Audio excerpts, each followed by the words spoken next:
Welcome to the Cook-Up Show with your host, my best friend Jacob. Today on the show, we have quite an ingredient for you, the special samples of Illmind. Alright, before we hop into it today, I'm just going to give you a little preview of what we're chopping up.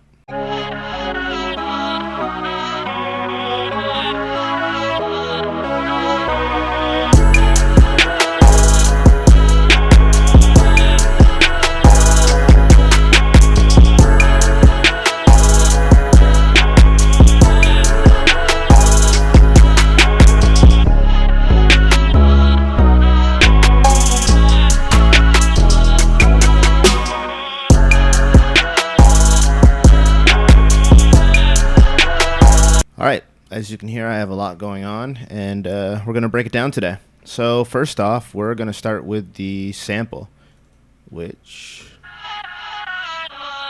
just want to check where this sample actually comes from. So this is from his latest pack, the Tunes From Below, and the sample is called Balance Clear. This is how the sample sounds.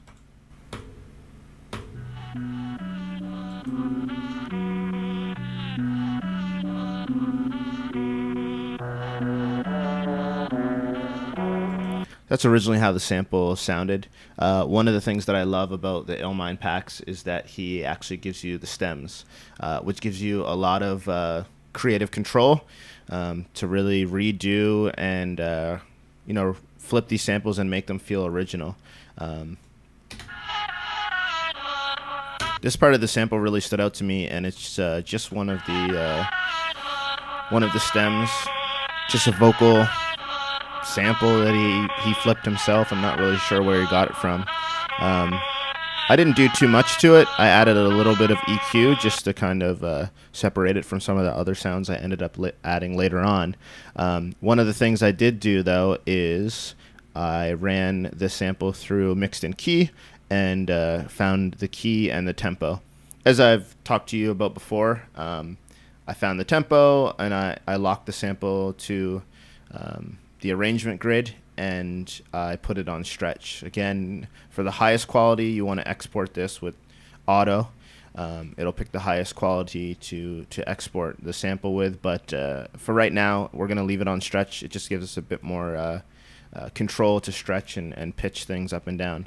One of the great things about finding the key of any sample is that you can actually start working around it. So one of the first things that I did is found a couple chords that I could actually play with the sample.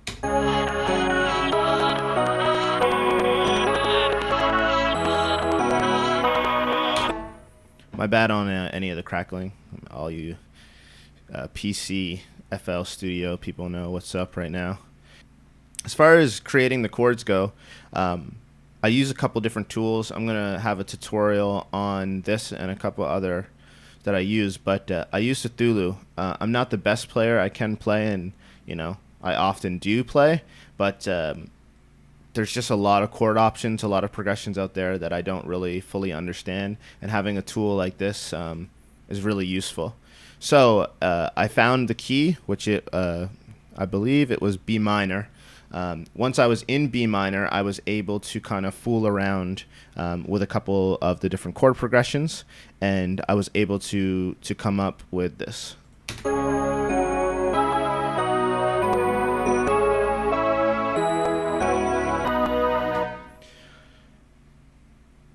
I won't go too far into Cthulhu, but basically what you want to do, and again, this is great with his samples, you can find the sample, the sample's in B minor, you match it to the tempo, the BPM of the sample, you find the set that's in B minor, and you're able to kind of go through a bunch of different chord options, and you're able to program them out.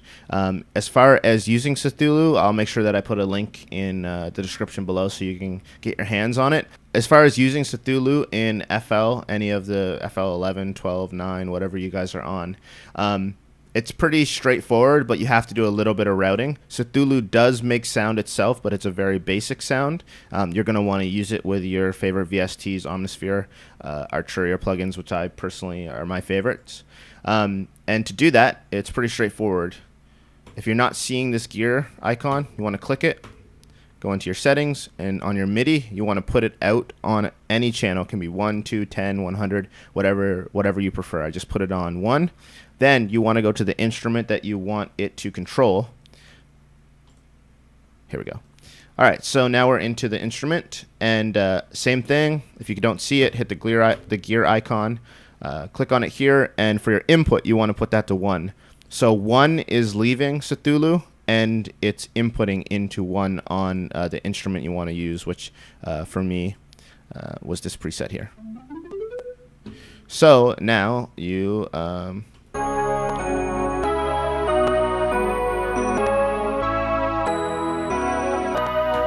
there you go.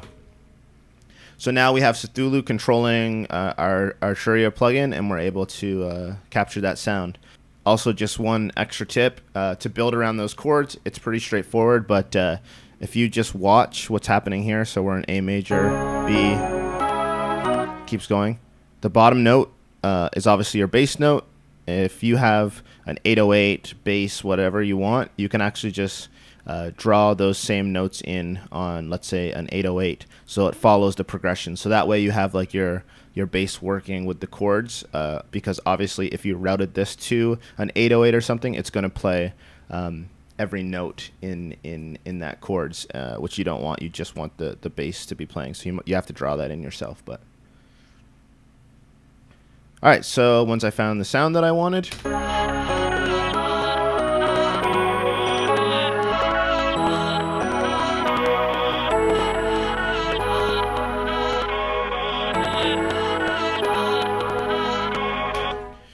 because this is crackling so much, I'm actually just going to consolidate from track start. Just going to enable that. I guess while we're waiting, we can kind of talk about what I'm doing here.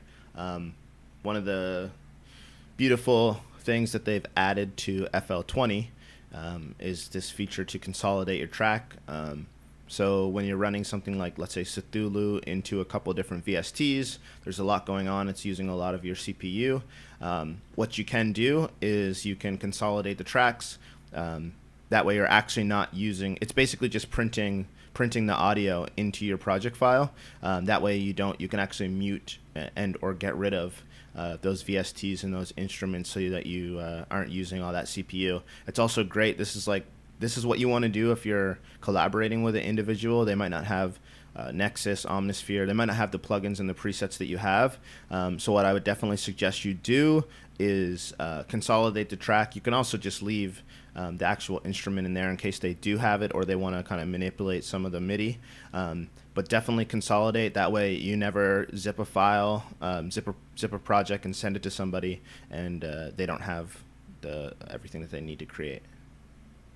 What I wanted to do is I wanted to switch this track up for the hook, because there was a bunch of cool different chord progressions and options that I had. So when it cuts into the hook, it changes. So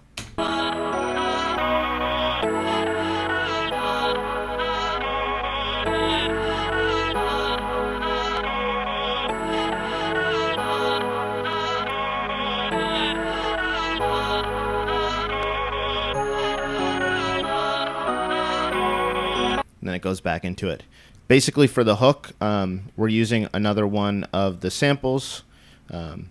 It's just basically a pitch down version of the above sample, and all I've done to it is I've used an EQ just to boost a couple of the areas. And this Waves plugin, it's a motion plugin, and I've been using it a lot. I've kind of fallen in love with the first preset as soon as you open up the plugin, and basically it just allows some. I'll take a listen. It allows the sound to really move around in the listener's headphones. So it gives a little space rather than having it right in the middle on top of basically what's already being played just at a lower octave. So now we have the two samples playing and my new chords. And so after that, I really felt like it was time to start hopping into the drums.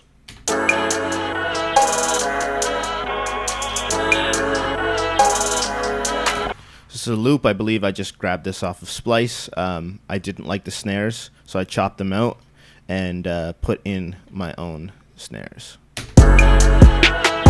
Ooh, too far. Let's hop back into this and see what we actually did here.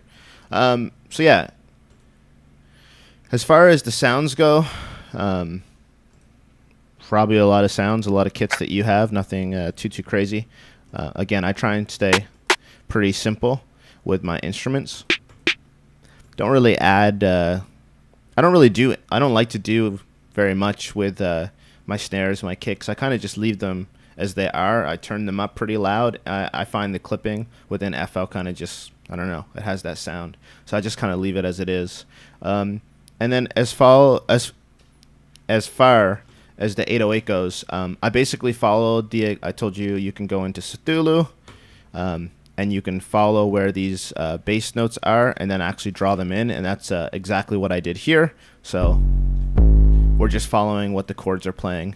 And when you kind of add that together, pretty simply it becomes.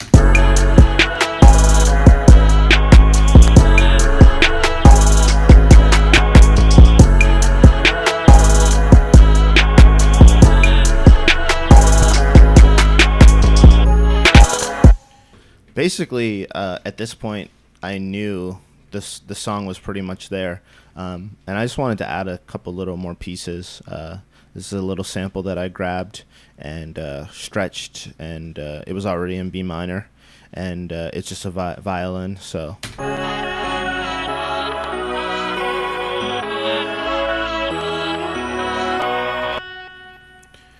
As far as the effects on that, as I explained before, using outer space has a really cool bunch of echo delays, a little bit of EQ, and this ozone imager is great. I'm not using it too much, but I'm just giving it a little bit of space because it felt so in the middle, these other pieces of the song.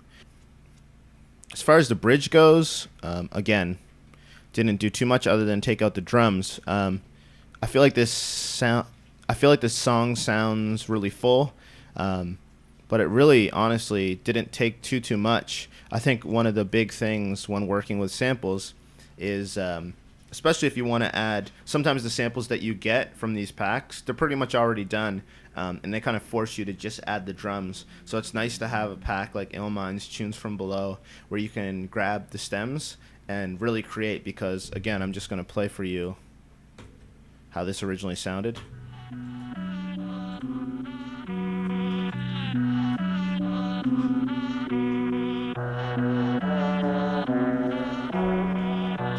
Like, that sample was way darker, and what I was able to do here by finding the key and using Cthulhu in the same key, routing that to a couple Arturia analog sounding instruments, I was really able to kind of switch it up. So hopefully you learned a little bit from today's cook-up.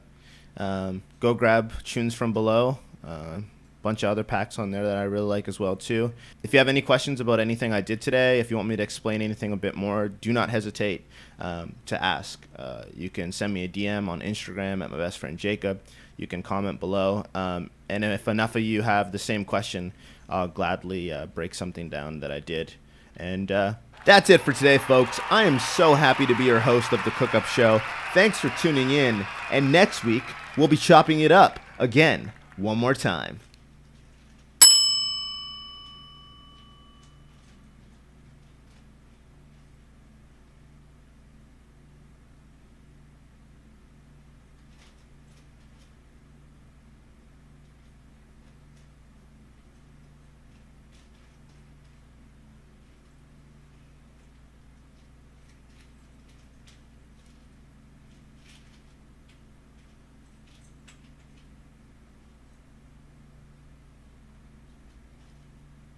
I really could have kept that one going. I was holding that for YouTube internets. Make sure you subscribe to the channel. More content coming every week. Also, give me that follow on Instagram at mybestfriendjacob with an underscore. Unfortunately, I couldn't get just at mybestfriendjacob, but that's life.